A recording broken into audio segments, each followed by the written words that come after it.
Olá, sejam bem-vindos. Imagine só a cena. Uma cidade, assim no crepúsculo. As sombras se alongam e, no portão, chegam dois estranhos. Uhum. Eles trazem uma mensagem de aniquilação total.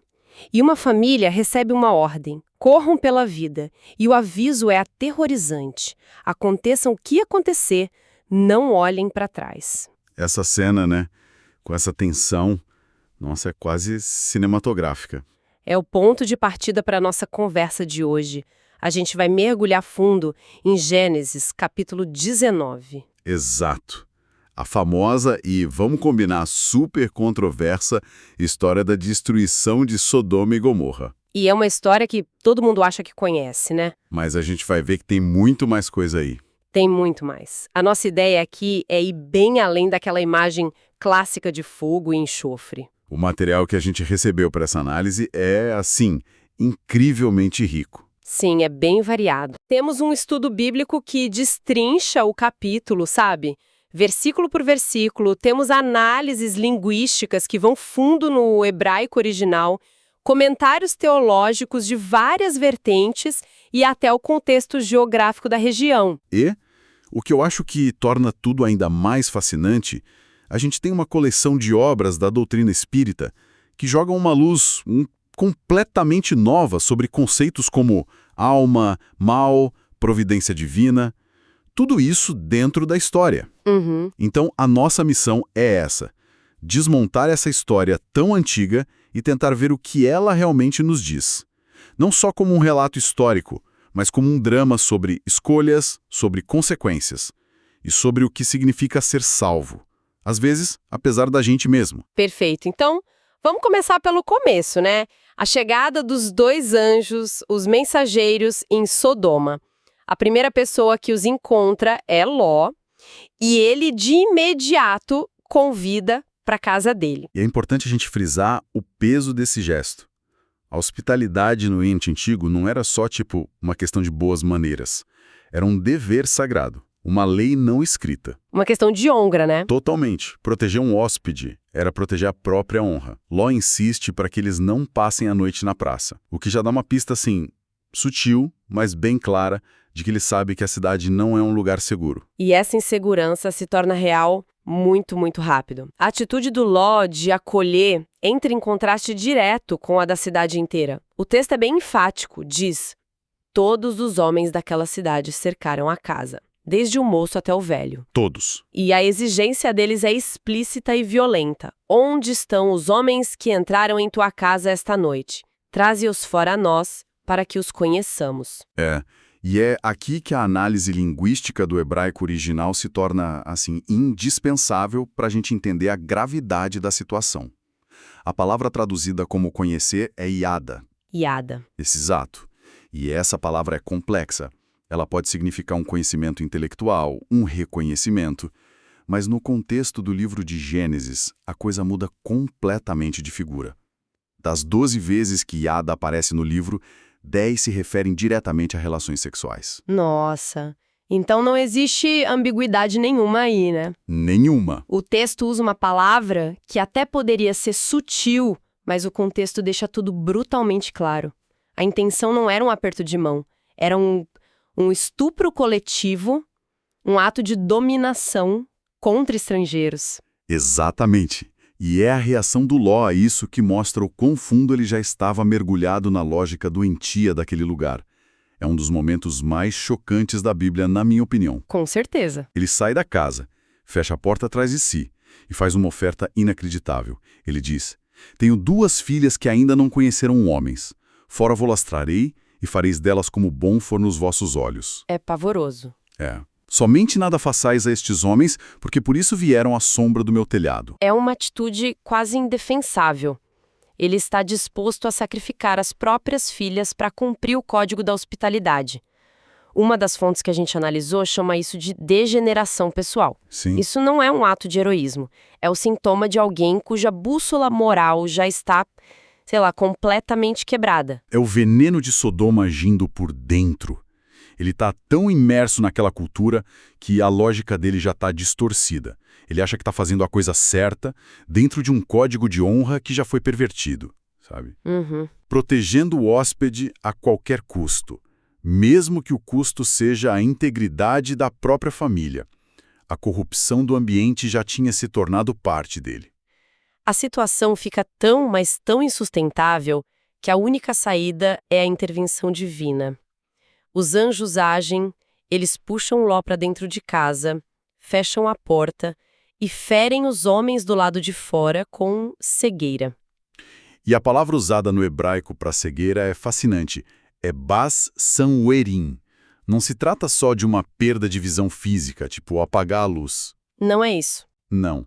Uma das nossas fontes traça a origem do termo a uma ideia de cegueira ofuscante, uma confusão mental tão grande que eles não conseguiam mais nem achar a porta, mesmo ela estando na frente deles. É uma perturbação da percepção. O que se conecta perfeitamente com o simbolismo da cegueira que a gente vê, por exemplo, nos evangelhos, né? Totalmente. Jesus usa a cegueira o tempo todo como metáfora para a teimosia espiritual, para a recusa em enxergar a verdade. Em João 9 ele fala: se fosseis cegos, não teríeis pecado, mas como agora dizeis, vemos, por isso vosso pecado permanece. Exato. A cegueira dos homens de Sodoma era, antes de tudo, espiritual. Eles estavam tão obcecados pela violência que se tornaram literalmente incapazes de ver a saída. É isso. E mesmo com essa demonstração clara de poder, com a prova de que aqueles visitantes não eram homens comuns, a fuga não é imediata. O texto diz que Ló hesitou. Ele hesitou. A palavra hebraica é weit marmar, que significa ele se demorou, ele se arrastou, ele adiou. E a gente se pergunta, por quê? O aviso foi claro, a destruição era iminente. Por que demorar? Então, as fontes sugerem que a razão é puramente material. Ló era um homem rico, ele tinha posses, status social em Sodoma. Ele estava relutante em abandonar a vida de conforto que construiu, mesmo que essa vida estivesse prestes a virar cinzas. É um apego, né? Um apego quase irracional ao material.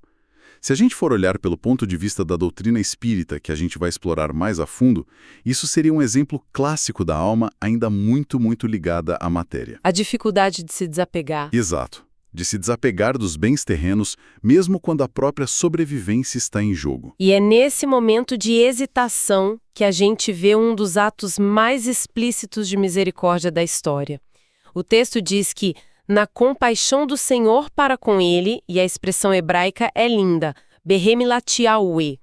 Os anjos literalmente agarram as mãos de Ló, da esposa e das filhas, e os arrastam para fora da cidade. Eles foram salvos à força. Não foi uma decisão puramente dele. Ele foi arrancado do perigo. Totalmente. E o simbolismo da mão na Bíblia é muito poderoso, né? Representa a força, a proteção, a ação direta de Deus. Ele não foi salvo só pela vontade dele, que era fraca, mas pela intervenção ativa da providência. Então eles são literalmente arrancados de lá. E no momento em que eles estão a uma distância segura, o céu desaba. O relato fala de fogo e enxofre. E aqui o contexto geográfico é bem interessante. A localização mais provável de Sodoma e Gomorra, ali na região sul do Mar Morto, é uma área geologicamente instável. Ah, é? Sim, é uma falha tectônica.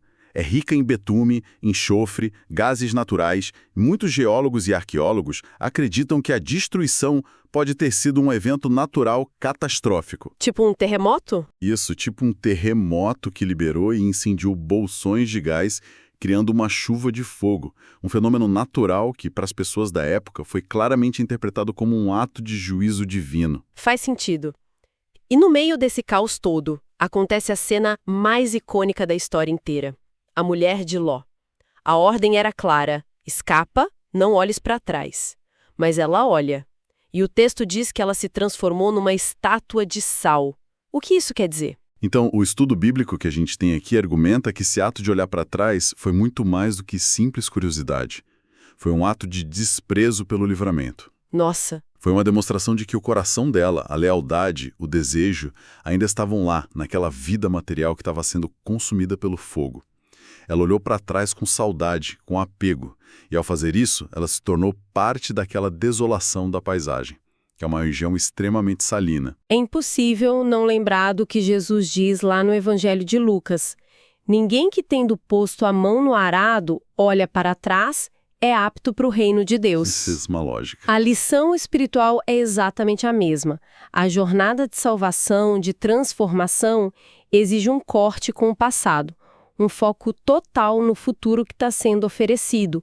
Olhar para trás é se prender àquilo que precisa ser destruído. E o destino do próprio Ló, mesmo tendo sido salvo, reforça essa ideia de que as consequências das nossas escolhas nos acompanham. Ele termina a vida de forma trágica. Bem trágica. Com medo, ele vai morar numa caverna com as 2 filhas, elas acreditando que o mundo tinha acabado e que não havia outros homens, embebedam o próprio pai para garantir a descendência. E desse incesto nascem os Moabitas e os Amonitas, que se tornam 2 povos inimigos históricos de Israel. É o fim melancólico de um ciclo. Exato. Ló escolheu se aproximar da corrupção por vantagens materiais e, no fim, mesmo escapando da destruição física, ele é consumido por outra forma de decadência moral que veio de dentro da própria família. A semente de Sodoma viajou com ele para a caverna. É isso. E agora a gente pode pegar todas essas peças, a violência, a hesitação, o apego, a salvação relutante e iluminar tudo com a perspectiva espírita que as nossas fontes trazem. Isso amarra tudo de uma forma muito poderosa. Sim, vamos lá. Acho que um bom começo é um detalhe que pode passar despercebido. Quando Ló está negociando a fuga, ele pede para ir a uma cidade pequena para que sua alma viva. A palavra hebraica para alma aqui é nefesh. Nefesh. Que geralmente se refere à vida, à pessoa como um todo. Mas as fontes espíritas dão uma profundidade incrível para esse conceito. Com certeza. Para Allan Kardec, a alma é o princípio inteligente do universo. É o ser imortal que sobrevive ao corpo. André Luiz a descreve como um centro de força e vida. E Emmanuel diz que a alma é a sede viva dos sentimentos, da consciência. Então, o pedido de Ló. Exato. Visto por essa lente, o pedido dele é um apelo para preservar não só a vida biológica, mas a sua essência imortal, seu núcleo de consciência. E essa visão também transforma completamente a ideia do mal de Sodoma, né? Completamente. A doutrina espírita, especialmente nos textos de Leon Denis e de Kardec, argumenta que o mal não é uma força autônoma, uma entidade que luta contra Deus. Certo. O mal é simplesmente a ausência do bem. É um estado transitório de ignorância e inferioridade do espírito na sua longa jornada evolutiva. O que significa que a condição de Sodoma não era de uma cidade de demônios, mas o ápice da ignorância espiritual. Isso. Uma sociedade que chegou a um nível extremo de materialismo, de egoísmo, de desconexão com as leis divinas de amor e caridade. Então a destruição nessa ótica não é tanto um castigo punitivo. Não. É mais uma consequência natural, uma limpeza necessária de um padrão vibratório que se tornou insustentável. Isso nos leva ao ponto que, para mim, é o mais intrigante da história toda, e que amarra a salvação de Ló. Está em Gênesis 19, versículo 29.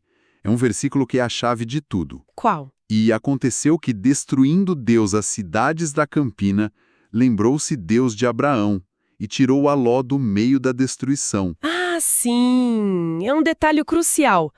A salvação de Ló não foi creditada primariamente aos méritos dele. Não mesmo. Como a gente viu, o mérito dele era bem inquestionável. Ele hesitou, a moral dele estava comprometida. Ele foi salvo porque Deus se lembrou de Abraão, o tio dele que tinha intercedido e barganhado com Deus pela cidade. Foi a retidão do Abraão que pesou na balança. Exatamente. Mas isso não parece um pouco injusto? A salvação dele não veio por mérito próprio, mas por uma espécie de QI espiritual, um quem indica? Isso parece abalar um pouco a ideia de responsabilidade pessoal? É como se ele tivesse sido salvo por causa dos contatos que ele tinha. É uma ótima pergunta. E ela nos força a pensar sobre a providência de uma forma mais ampla, sabe? Uma das nossas fontes cita outra história-chave de Gênesis, a de José do Egito. Depois de tudo que ele sofreu, ele diz aos irmãos que o venderam: Vós, na verdade, intentastes o mal contra mim, porém Deus o tornou em bem. Isso mostra um princípio fundamental. Que seria? Providência divina atua para realizar seus propósitos maiores, e ela pode usar as falhas humanas, a intercessão de uns pelos outros e até as más intenções para gerar um bem que a gente não consegue ver no momento. Entendi. Então, a salvação de Ló não anula a responsabilidade dele, tanto que ele sofre as consequências das escolhas dele depois, mas mostra que existe uma rede invisível de mérito e intercessão. Isso. A fé e a justiça de Abraão criaram uma espécie de crédito espiritual que pôde ser usado para resgatar alguém que por si só talvez não conseguisse. Exatamente. Não é injustiça, é a manifestação da misericórdia através de laços de afeto e de mérito. Mostra que a gente não está sozinho na nossa jornada.